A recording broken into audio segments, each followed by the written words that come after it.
Alhamdulillah. Allah subhanahu wa ta'ala nous dit dans le Coran Inna Allah la yuhibbul kha'inin. Allah n'aime pas les traîtres. Allah n'aime pas les traîtres tout simplement parce que ce sont des gens qui ne sont pas véridiques. Ce sont des menteurs. Et Allah subhanahu wa ta'ala déteste les menteurs. Le traître, c'est celui qui va avoir un double discours, un double visage. Devant toi, un visage bienveillant et un discours bienveillant, alors que derrière toi, c'est un traître. Il va trahir tes secrets, il va trahir tes conversations secrètes que tu as eues avec lui peut-être. En fait, c'est quelqu'un qui n'est pas véridique, c'est quelqu'un qui a un double visage, un double discours. Et ce sont les pires des gens. C'est pour cela que le prophète sallallahu alayhi wa sallam a dit Inna min sharri nasi dhal wajhayn. Qu'Allah nous en préserve. Parmi les pires des gens, ce sont les gens au double visage.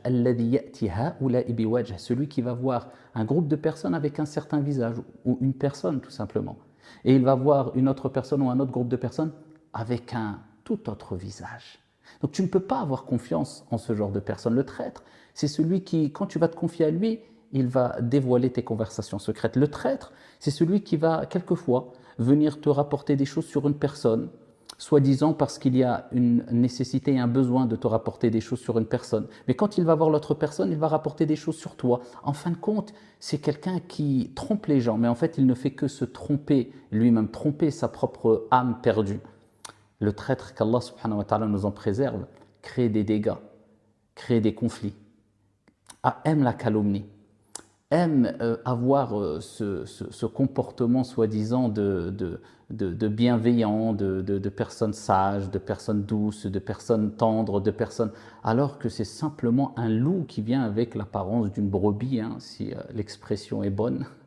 Donc c'est pour cela que le prophète lui-même, alayhi afdalus salatu wa taslim, s'éloignait des traîtres, s'éloigner des gens qui ne sont pas dignes de confiance. Plus que cela, lui-même cherchait protection auprès d'Allah subhanahu wa ta'ala parce que, attention, personne n'est à l'abri. Donc ce message s'adresse à ceux qui sont dans la traîtrise pure et simple, sont dans ce comportement de double discours, double visage surtout, cachent ici le mal qu'ils ne veulent pas montrer, ils ont oublié qu'Allah dévoile le mal. Mais ça s'adresse aussi à nous qui, on espère ne pas être des traîtres, hein, qui ne sommes pas à l'abri de tomber dans la traîtrise un jour ou un autre. Eh bien le prophète lui-même, alayhi salatu wassalam, wa huwa man huwa, il cherchait protection auprès d'Allah azza wa jal contre la traîtrise. Et il disait wa a'udhu bika min al-khiyana. Et je cherche protection auprès de toi contre la trahison. Le croyant ne trahit pas. Le croyant est loyal. Le croyant est fidèle. Le croyant est juste. Le croyant est équitable. Et c'est pour cela qu'il faut faire attention à qui on fréquente. Il faut faire attention tout simplement à